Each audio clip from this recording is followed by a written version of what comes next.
Welcome to the Elokus podcast. We are holding now, this is class number 6 in the discourse over Chodsheichem, which is the 9th discourse in the great book B'Shoshe Ekdimu 5672. We are in class 6, and this is also class 6 in chapter 33. Okay, so we left off in last class. Sorry that there's been someone had complained in the quality of the audio. I'm not sure what's going to be today. I hope it'll be better. There has been some problems with the internet over here. I think that's what the problem is, that there's been some stalling. I hope we don't have that problem and everything should go smooth with God's help. And if I do continue having problems, we'll obviously have to call in a technician. But let's hope that Hashem will be the technician and get it all done and everything will be great. Okay, we were learning over here in this chapter how the whole division or hierarchy of up and down and various different levels all only happen when the lights go in, vested in the vessels. The vessels, due to their level of refinement, will determine how much light, the level of light that goes into the vessels, and dependent on the level of the light that goes into the vessels, to that degree, we will have higher and lower, because the more light there is in something, meaning the more energy it has, the higher it is. The less energy it has, the lower it is. But the sphirot, as they are pure lights, are all equal. It's only due to the density of the vessels. And in the vessels, there is a difference between the emotions and the intellect, between the chachma and the bina. And as we began to learn that in the classes over here, within the intellect itself, we learned how chachma is a very, very fine vessel, hardly a vessel at all, and therefore the light can be very expansive. In bina, there is a more density of the vessel, and that's what limits the light a little, so we don't have that sharp, brilliant light in the bina and the understanding as much as we have in the initial emergence of the original idea, as it flashes in our head originally. And then we continue it on and explain how in emotions, the same thing. Emotions are even lower, even than the lower part of the intellect, which is the bina. The emotions are much lower.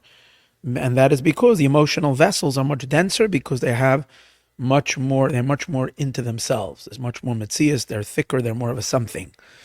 Because emotions are very much built, and that's how emotions work. In emotions, there has to be an excitement, and to get excited about something, you have to feel yourself. And that self-feeling is a density. Anything that's more dense feels itself more. Coarse people are very busy with themselves. Refined people are more into ideas, entities, other people, other realities. They can completely lose themselves in the other. The more someone is thick and dense, everything is about them. So emotions need that. That's what an emotion is. There's a sense of I. In any feeling of an emotion, I, love, fear, this, that, especially love for sure. There's a lot of self felt in it. I love. So when I love you, the you is not so important as the I love. Obviously, in relationships, you can have a more refined relationship, and then it's much more about the other person. And even the love is more refined, but that's usually because the love is elevated by the intelligence.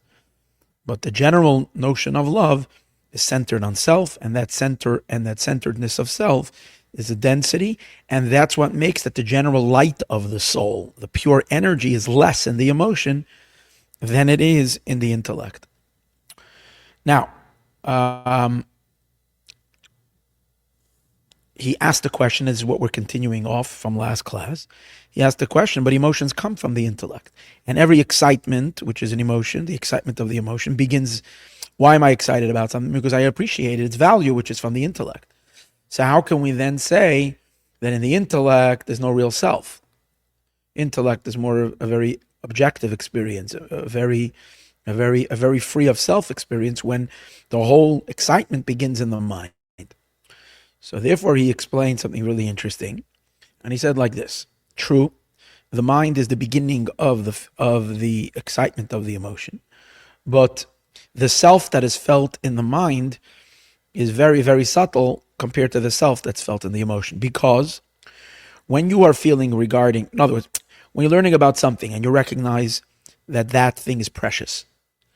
So, number one, the essence of that experience of the intellect, of getting to know that reality, that it's precious, is the essence of the intellectual experience, which means the pneumius of it, the internal element of it, is not even deciding that it's precious.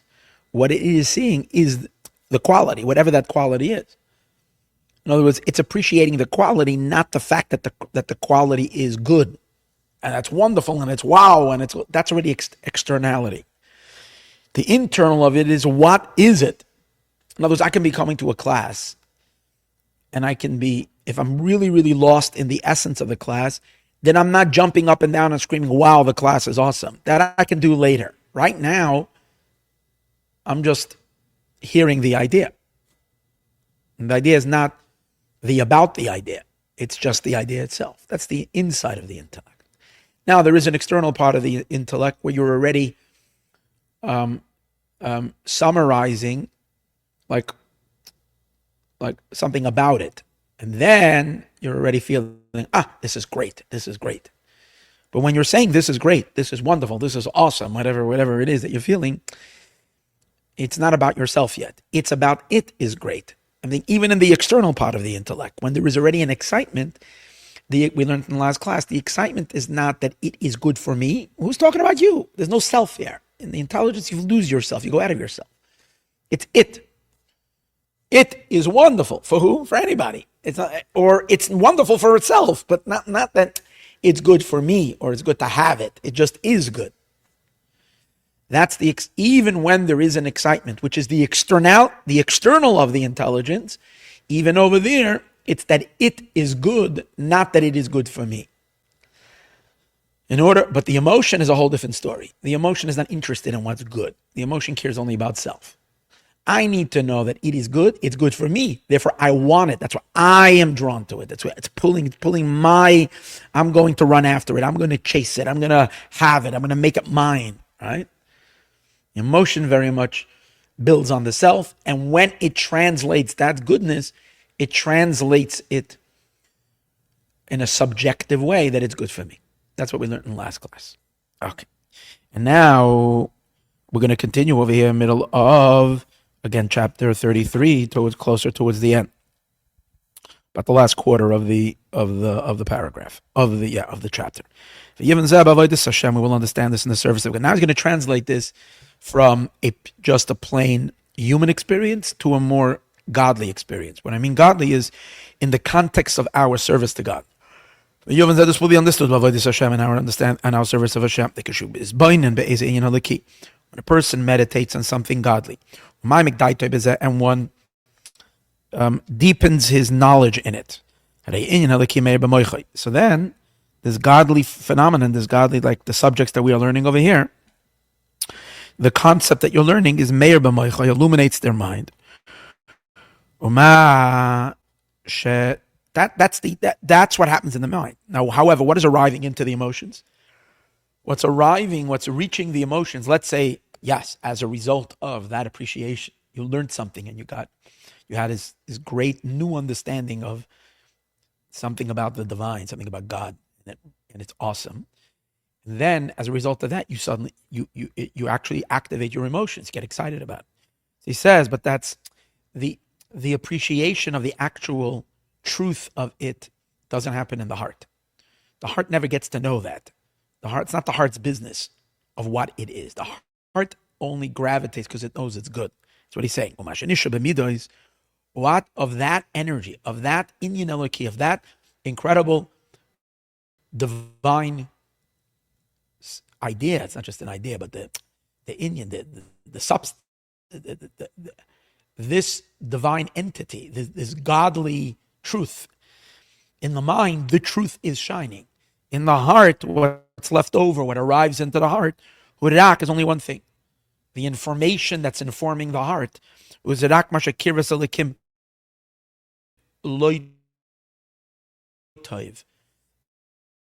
that being close to God, will be good for me. It's good for me, so I want to get close. Of the actual perception, what you've understood, which is the godly light, whatever is shining in the mind, actually misalim disappears beside it samida when the emotion awakens. In other words, not only are there two different experiences, but you cannot have both at the same time. Usual. There are some deeper experiences, as we'll see, and now that maybe we'll come, I'm sure we'll come across it, not right now over here, where the mind and the heart are actually experiencing something, a very deep experience, much deeper than the regular experience. And that's the type of emotion it's a very silent emotion. It's called pnimius alev, the inner point of the heart. It's not the usual experience, and that's not what we're talking about. The cynic delivers and excites the heart is as follows.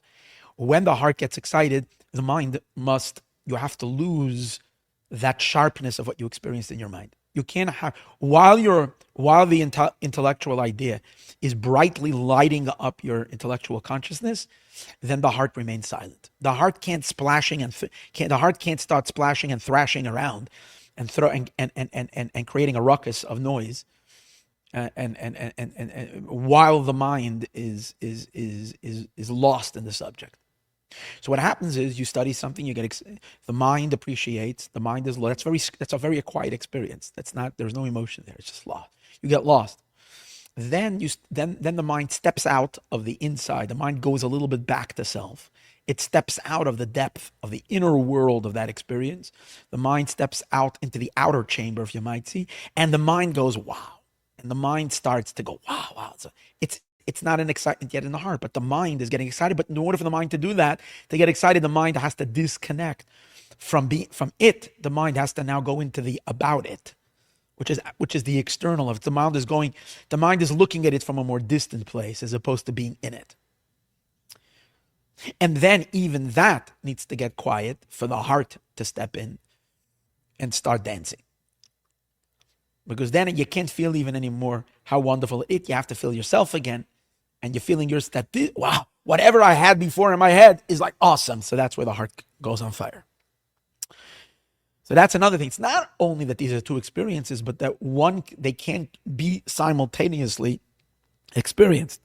As he says, and all the light that is shining in the mind hides when the emotion wakes up. V'noid, as he says, v'noid, that is known. In order for the emotions to kick in, to get awakened, it is a must. She is almost that the mind should disappear. Because when the illumination of the mind is shining in a very real way, it's not possible for the emotion to awaken.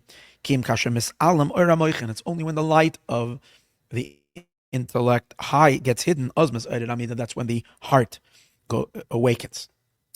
It wakens up. I once, when I was teaching this years ago, came to me such an occurrence. When you go to watch any type of show that is attracting thousands of people. It could be a sports event, especially if it's like the finals of basketball, the World Series in baseball, all whatever it is.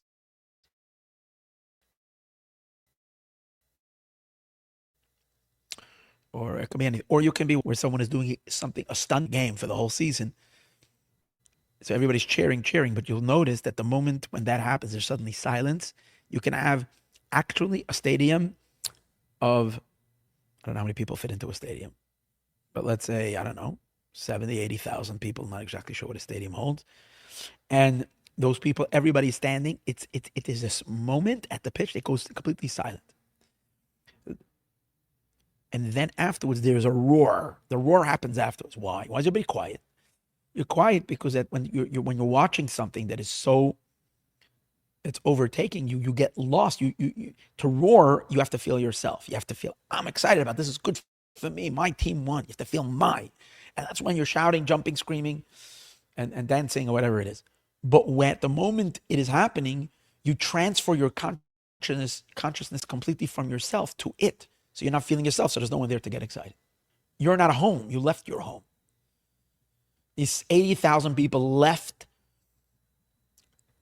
their space on the stadium, their seat, and they're all on the pitcher's mound, right behind the pitcher as that 95 mile per hour pitch is coming right at the hitter. And at that second, no one is in themselves. Everybody is there, hence the silence. So that's the same idea that we're talking about over here, obviously, is that when we're lost in something, obviously something truly magnificent, which is the divine, then we can't be excited about it. We have to end being lost in it, return to self, and then we can get excited about what we saw. So that number one, that has to silence down completely. But if you forget what you saw, then you can't get excited. In other words, there has to be something left. There has to be you have to leave the experience with a takeaway. What's the takeaway? Because if you don't have the whole emotion is being built around the concept on the idea. But if you're experiencing the idea, then you can't feel yourself because you're feeling it. So you have to take along something from the idea. What do you take along? You take along the memory that what you experienced was awesome. And that's what he's saying. The awakening of the emotion, is from the bechein, means, so what comes out from this entire experience? What is it? What did I understand what did I appreciate? I appreciated something incredible about God, or whatever it is that you're contemplating. You walk away with that just excitement that something great happened. Bechein means something general that comes out from the summary of it. The Hainu, and when he explains what that means, Masha Kirvas Alikim Loi Toiv, that God is awesome, and therefore, what are you walking away with? That it's really, really good to be connected to God. As I was saying, being close to Him is good. Loi Toiv is good for the person.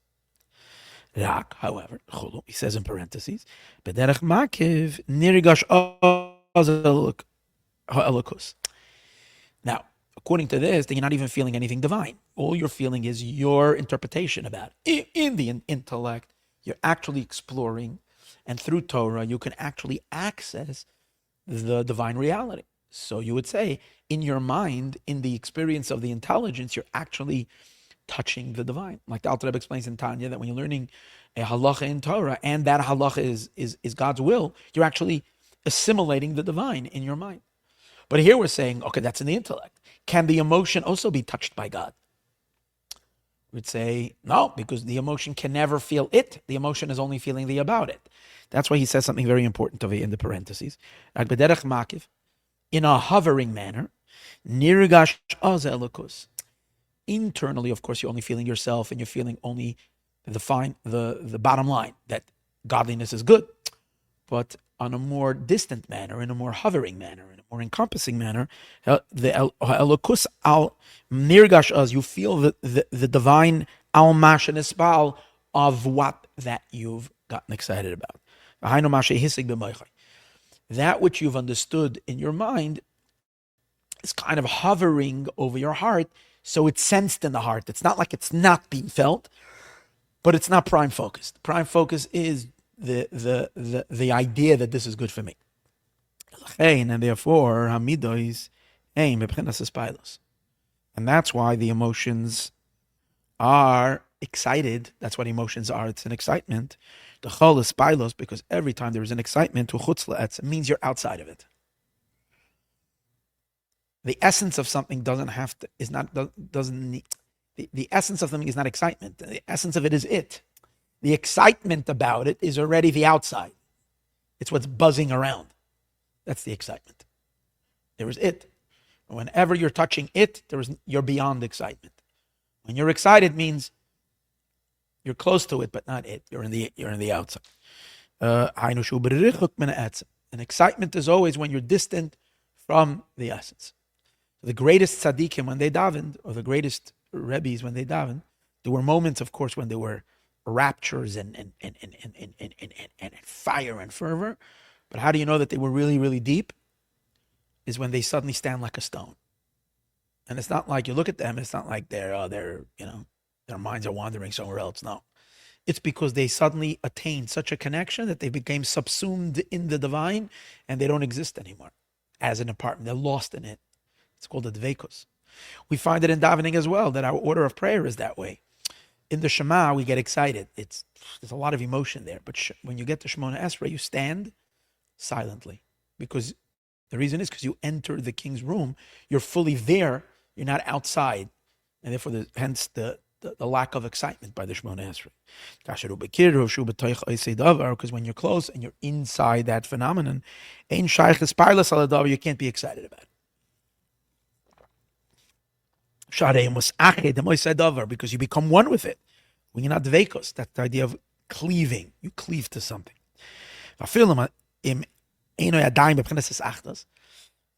Very interesting. He's splitting hairs over here. Even if you're not in a state of complete unity, there is a level where you become one with it and you don't exist at all. Then there is a state where there are two things that are cleaving to each other. But even that, you can't be excited when you're cleaving. If you're exciting, you're not yet cleaving. There's some space between you and it. When you're inside it, even if you haven't become one with it yet, then you are preoccupied with the essence of it, and then you can't be excited. And every excitement, now that was all parentheses, we go back. Every excitement is only when you leave, when you came out of the essence of the matter. So this is all a parenthetical thought to the idea that he was talking about earlier, that emotions are dense and they're full of self, and intellect is objective. That's why intellect has much less vessel and emotion has more vessel, thicker vessels. And that's the reason why emotions, there's less light of the soul in the emotions as there is in the intellect. So this is where he's swinging back to the main idea that just like he said earlier, that bina versus chachma, the vessels are thicker. Bina, which means understanding, versus chachma, which is wisdom, the vessels are thicker and denser. The same, obviously, the same is also true, and is the emotions versus intellect is also a much more thickening of the vessel. And that's what he says over here. Again, this is important to understand that by this word, he's now returning to the general. Vamidos and emotions are all in a state of excitement. And you get excited about the godliness. Because you're far from it. No, I made a mistake. I said a whole thing that over here he's already going back. No, it's still continuation this theme. And the reason, since the emotions are excitement, you're getting excited about God. This is because you're far from the essence. Ubefrat, and specifically, especially in this idea that not only are you excited about God, but but it's very much about yourself. When you're getting excited in the emotions, it's very much about how can I have a piece of that pie. Sometimes you find that way, that you're excited about something that happened in your life or something amazing, a big bracha that you got, and you're sharing it with someone else, and you're like expecting the person to like get excited because of what you're getting excited about, how awesome whatever that blessing or thing has happened in your life. And as you're talking to them, they're getting excited, but they're like getting excited about how this will impact them. And you feel that very much, that they've suddenly like, it's not about whatever awesome is that you're sharing with them. It's already about their gain in it or their thing in it. It's almost like, who cares what you have, but this, what's my piece in this? That's the emotions. And that's obviously an indicator that you're far from it. It's not about it anymore. It's about me gaining from it. In emotions, you want, it's not that you're celebrating God for God's beauty and greatness. You want that you should be close and attached. You want that God should illuminate in your soul, or that you're thirsting to get close, whatever it is. This is only when you're distant. Number one, that's when you want the revelation. And that's when you're thirsty. Because to be thirsty, you can't be by the water. Because by the water, you're not thirsty anymore. You're at a distance from the water, you're thirsting for the water. Because when you're close, all of this is not applicable at all, because you are completely there.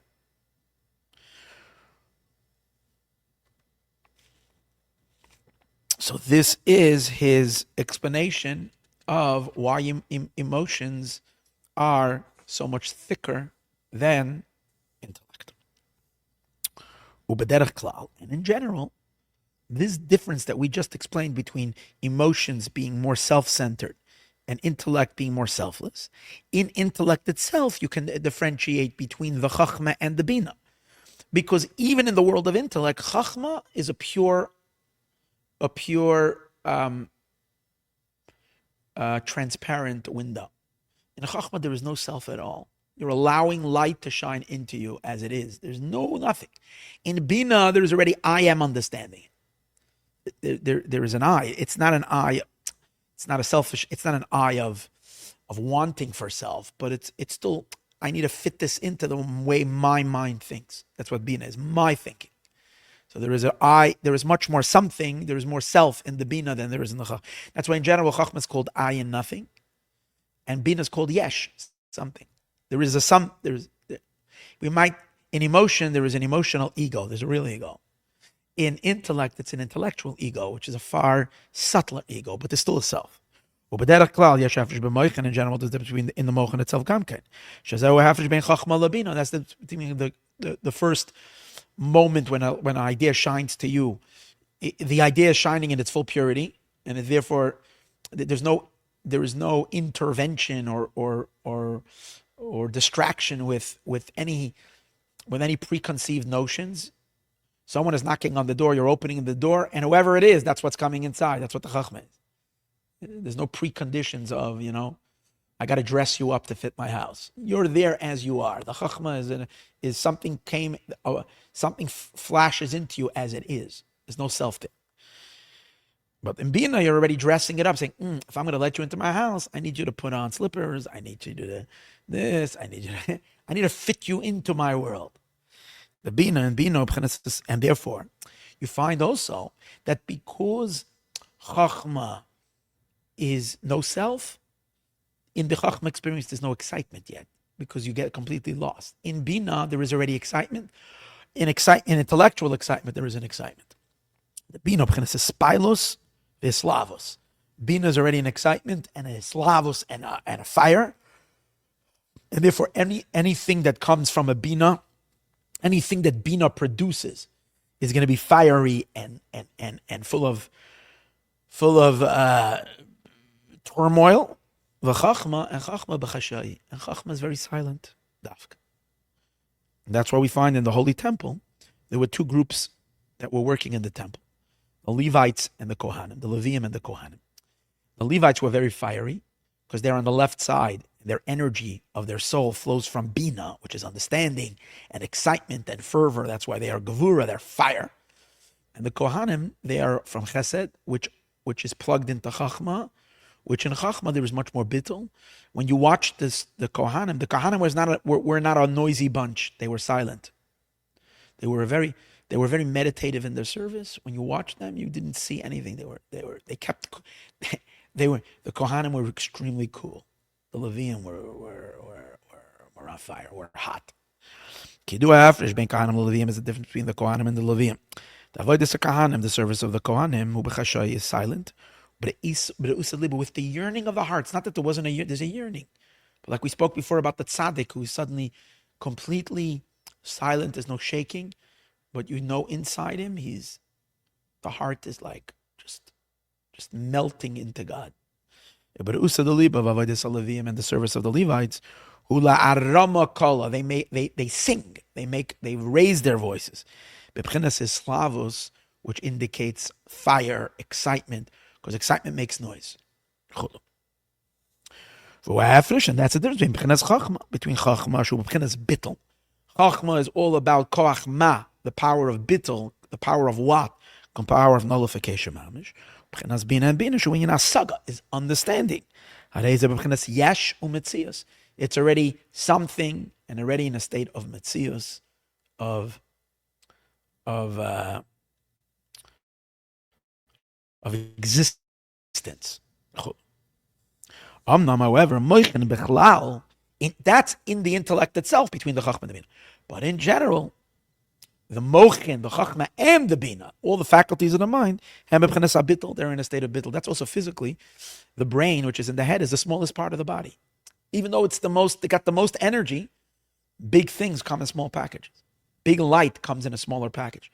So the head, where the emotions are taking place, are smaller space. Because there has to be less something, less self. Where the emotions are, which is the heart, is much more an expansive space. And therefore there's much more light. The emotions are excited, murgeshes, a feeling of excitement, to be something and a mitzias. Okay, I'm going to leave off over here. In the next class, we'll finish chapter 33. Meanwhile, let Mashiach be here today.